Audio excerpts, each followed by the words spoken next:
Welcome to the Smart Weight Loss Coaching Podcast. I'm Dr. Lisa Olson, a board-certified weight loss medicine specialist and certified life coach. In this podcast, I'll share fresh insights and effective techniques for incorporating mindset, habit change, and proven science into your life. Are you ready to achieve sustainable weight loss, wellness, and longevity? Then let's jump in and lose weight the smart way. Welcome back. By the time you're listening to this podcast episode, we will have reached and surpassed 10,000 downloads, which is absolutely thrilling for me. It's my mission to help as many people as I can to lose weight the smart way and to live healthier longer. Thanks to all of you who have followed us on iTunes, Spotify, and other platforms. For those of you who aren't following us, why not? We'd love for you to become a part of our community, so please follow us, write us a review, or share a favorite episode with someone whose health you care about. Okay, back to the show. In Europe, in the country of Luxembourg, people drink over 5 cups of coffee per day, 5.77 actually on average. Whereas here in the United States, we drink just over 1 cup of coffee per day on average. Coffee is the second most consumed drink in the U.S. after water. With nearly 3/4 of Americans drinking coffee, it's a topic that comes up in my health-focused weight loss program fairly often. When it comes to basic coffee, meaning black coffee, or perhaps with a little milk, there's a health and cognitive advantage to being a coffee consumer. But here's the problem. Coffee is morphing into this unbelievable dessert-like experience laden with sweeteners, flavor enhancers, emulsifiers, and whipped cream and sprinkles. But before we talk about the latest over-the-top coffee creations, let's ensconce ourselves in a cozy chair with a cup of warm black coffee and review a little data. Shall we? Because coffee has been studied extensively, there's a lot that we know about it, from both observational studies as well as randomized controlled trials. For example, we know that coffee reduces the risk of all-cause mortality. This is a big deal. Coffee drinkers live longer, and surprisingly, the sweet spot seems to be about 3 cups per day. Let's start with that. Drink coffee, live longer. It's pretty simple. Coffee also lowers the risk of all sorts of liver disease, including metabolic dysfunction-associated fatty liver disease, cirrhosis, and liver cancer. Coffee lowers the risk of Alzheimer's, depression, kidney disease, and certain types of cancer. Among coffee drinkers, those who consume the most compared to those who consume the least also have a lower risk of type 2 diabetes, metabolic syndrome, gout, Parkinson's disease, gallstones, and kidney stones. In randomized trials, coffee actually lowers blood pressure, something that wasn't intuitive for me until I read the data. I would have guessed that the stimulant effect would raise blood pressure, but that's why we have science, right? Sometimes the research proves our intuition false, which is just one reason why science is amazing. Randomized trials do show an increase in cholesterol when we drink any kind of coffee, whether it's decaf or regular, which is interesting. But keep in mind why we care about cholesterol. It's because of its association with heart disease and stroke. It's important to note that when we look at cardiovascular disease, the number one cause of death in the U.S., the risk of death from heart disease or stroke goes down with coffee consumption. So personally, if I'm worrying about the impact of coffee on my cholesterol because of heart disease, it seems like I can just chill. Coffee lowers the risk of death from cardiovascular disease. End of story. When it comes to cognitive function, coffee can improve mood, attention, focus, learning, and reaction time. Drink coffee, feel better, perform better, live longer. In terms of downsides, coffee is harmful during pregnancy, and more research is needed to better understand its impact on osteoporosis and bone fractures. This summary of the data, by the way, is not intended to be personalized medical advice. There's a lot of nuance in this research, so if you have any medical condition or take any medications, it's smart to talk with your doctor about the impact of coffee for you personally. With all of this good news about coffee, you might wonder why I have my panties in a bunch and why I think we should collectively rethink our drinks. It's because all of this good news data about coffee is looking at old-fashioned, unflavored, what I would call normal coffee, which seems to be a vanishing relic around here. Earlier this month, the New York Times reported that there's a surge of new coffee shops around the country, and that the distinguishing feature of these new shops is that regular coffee is barely listed on the menu. Instead, there are these outrageously sugar and chemical-laden drinks that are basically diabetes in a cup. What bothers me the most about these drinks is that teenagers love them, young adults too. And why wouldn't they? These drinks have all sorts of syrups, whipped cream, and flavor enhancers that create a dopamine-infused fireworks show in their impressionable brains.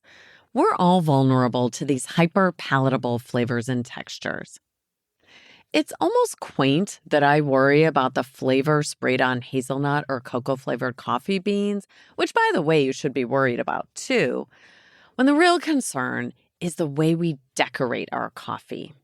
If you read the ingredients in a grande caramel macchiato from Starbucks, in addition to coffee, you'll find things like potassium sorbate, mono and diglycerides, soy lecithin, corn syrup, sulfite, citric acid, and natural flavors, which you all know by now are ridiculously named because there's nothing natural about them. By the way, this drink, Grande Caramel Macchiato, has 33 grams of sugar, which is over 8 spoonfuls.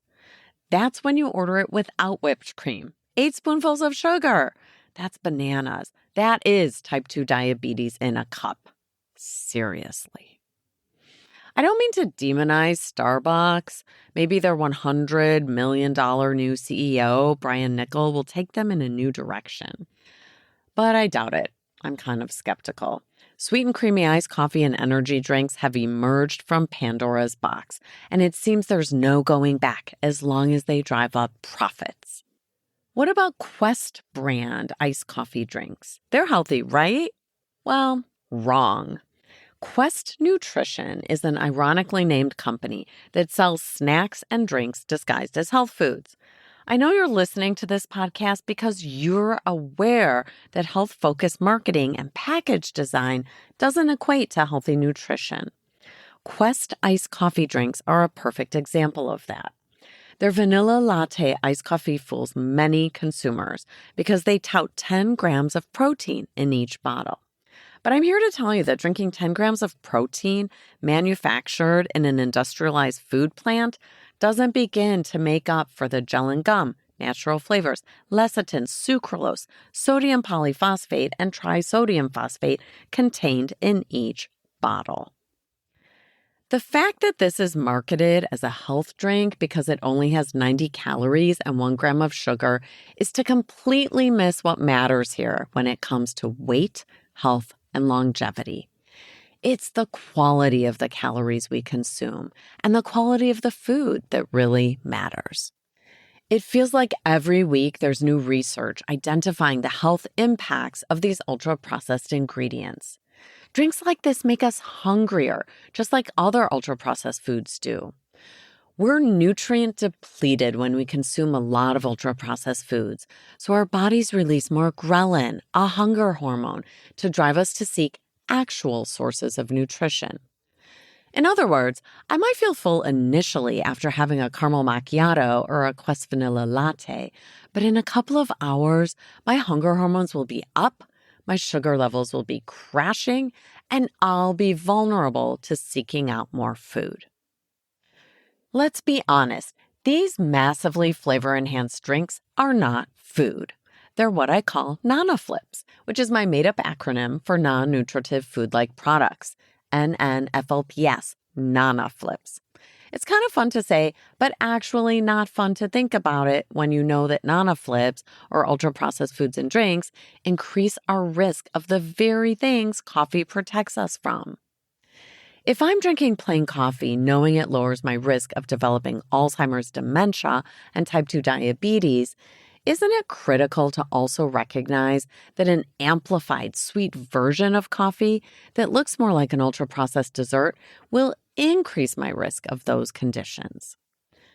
What do I recommend for those of us who care about managing our weight, maybe losing some weight, improving our health, and living longer? I say, let's rethink our drink. For some people, you'll hear this and a switch will flip. That's how it was for me. You can't unknow what you know about these drinks and their impact on your health. For others, it'll be a process to start getting used to more simple drinks, like plain water, maybe black coffee, or coffee with just a little bit of milk. It's completely fine to meet yourself where you are today and take your time to wean off these colossal sweetened coffee-ish drinks. Remember, when you do, you'll reap the benefits of that simple coffee that contributes to living longer, healthier. Are you already starting to think about your MBA for this week, your next best action? When it comes to rethinking your drink, it's fine to take baby steps. Maybe you'll switch to having coffee at home with just cream or milk and some regular table sugar. That's already an improvement from the chemical-laden sweetened drinks we talked about today.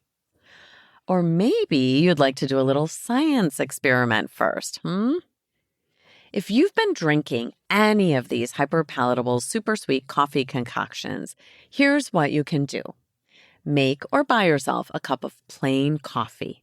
Add some milk, and then see how many spoonfuls or packets of sugar it takes to approximate that caramel macchiato or Quest vanilla latte sweetness that you used to enjoy. Once you realize how many packets of plain table sugar it takes to make your coffee potable, just take a deep breath. It can be a little shocking. Once you recover, simply make a plan to cut down. At least you're drinking real ingredients with cream and sugar in your coffee now, not Nana flips, right?